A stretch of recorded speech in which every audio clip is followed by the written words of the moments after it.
All right. Hey, friends, and welcome to this episode where we're going to talk about the coronavirus and anxiety. So, again, my name is Matt Cotty. I'm a licensed clinical social worker, and I specialize in working with people with OCD and anxiety. And I want to talk today about the coronavirus from an anxiety perspective, okay? So, first and foremost, I want to say a couple disclaimers like, look, I'm not a infectious disease expert. I'm not a medical doctor. So, I obviously think it's a good idea to take precaution and listen to the CDC and the World Health Organization about taking the precautions you can take, whether that's washing your hands, not coughing on people, staying away from people if you have symptoms, all of that, right? Totally support it.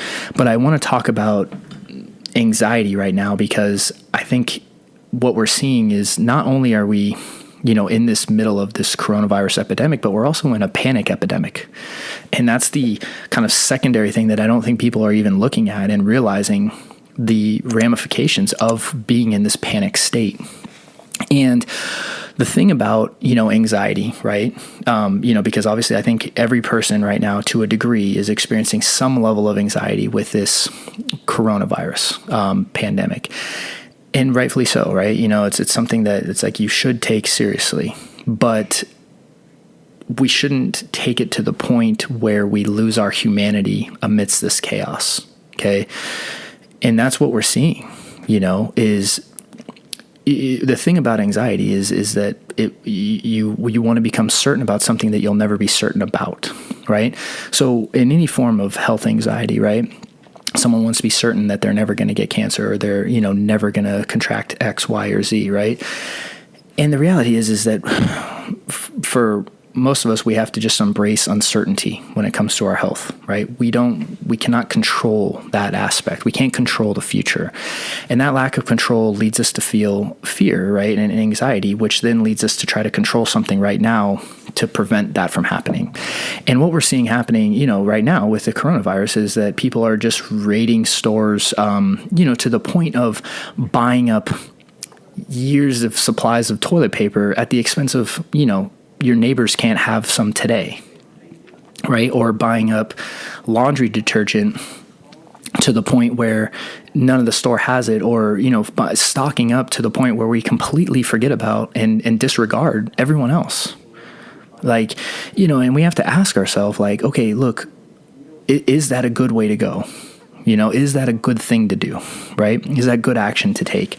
Because when we're led by panic, you're led to survive, right? That part of your brain is designed to survive. And if you're just thinking about your own survival at the expense of not thinking about anybody else, that can be a very slippery slope, right? Because again, it can just build and build and build and build and build and build, right? And that's what will happen with things like anxiety disorders, is that it will just grow, right?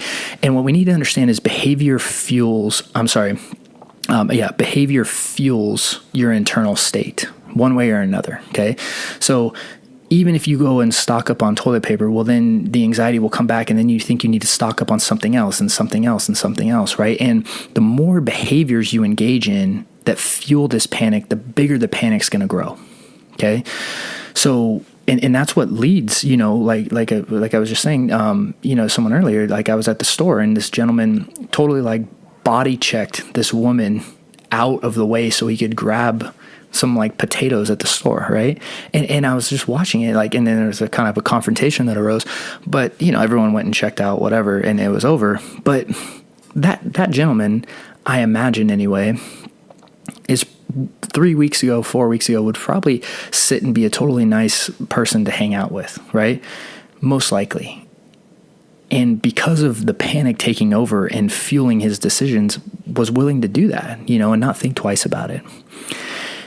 And I think that's just a very small example of what happens when we let panic take over, right? We disregard other people and we become so like just primal instinct creatures. And that's a scary thing if everyone's doing that, right? And so one of the things that I want to say in this episode is just like, look, we need to be at least aware that another level of this pandemic is panic, right? And I would argue probably like one of the biggest threats to people is panic, right? And so but one of the things is we have to, in order to counteract this, is we have to at least become aware when we're panicking. Because if you're not aware, if you're panicking, you're just going to be led by it. But by becoming aware that I might be panicking, well, that allows us to step back a little bit and kind of say like, okay, I'm feeling panic. I'm feeling like I want to do this, but then giving us enough space to make conscious choices about more than just ourselves, right? About others, right? And I just want to say, like, let's not lose the greatest part of humanity as a result of this panic, right? Of this fear. We don't need to lose that.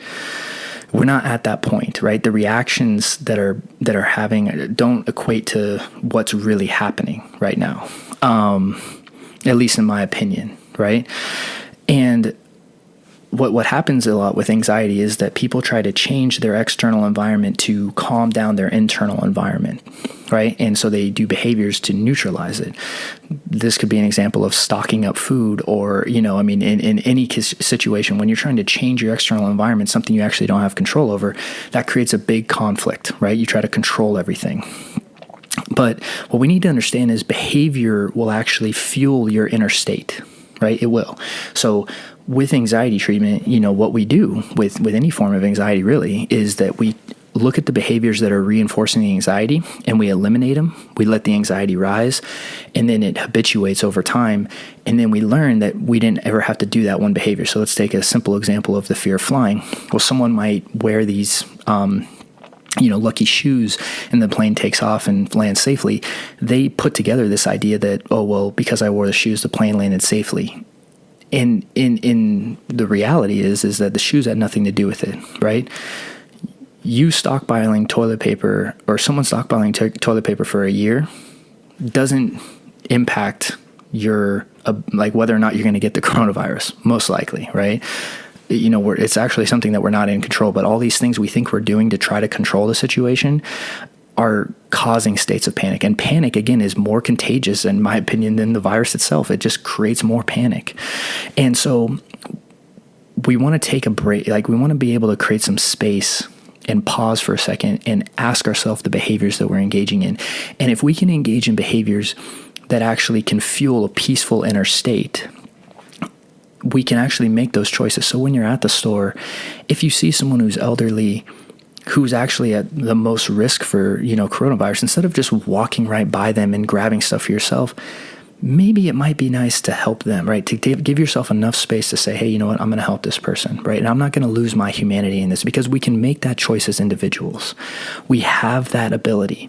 Regardless of what you might feel inside, you have the ability to make the choice to keep your humanity amidst this panic, right? And you might stand out like a sore thumb, but peace in many ways can become contagious in the same way panic can, right? And if you are a member of a family, right, instead of fueling panic, if you can help yourself to become more peaceful during this time internally, I'm not saying to disregard, what's going on. What I am saying, though, is to be in control about how you're behaving, right, and how you're acting.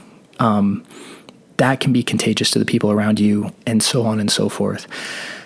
What's happening in many cases is just, whether it's in an office setting or, is that our attention is so consumed by media and news to the point where it's just causing panic, and many people are just being led by that panic. And all I'm challenging today on this episode is the idea of being cognizant of what's driving you, right?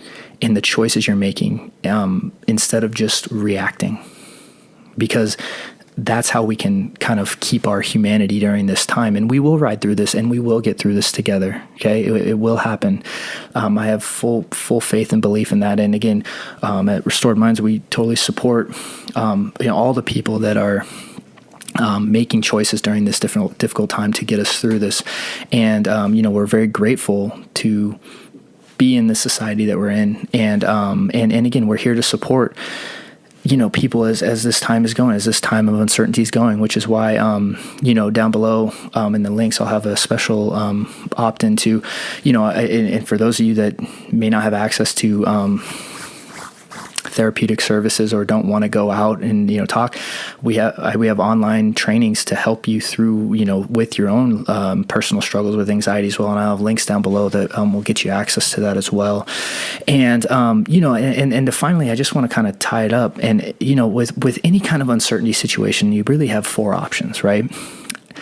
You can worry about the event, and then the event can happen, right? And in which case you're going to have to experience that event twice, right? You can worry about the event and it doesn't happen, right? In which case you experience it once, but unnecessarily. You can also not worry about it and then it happens, in which case you'll have to experience it whenever it happens. And then you can not worry about it and it could not happen.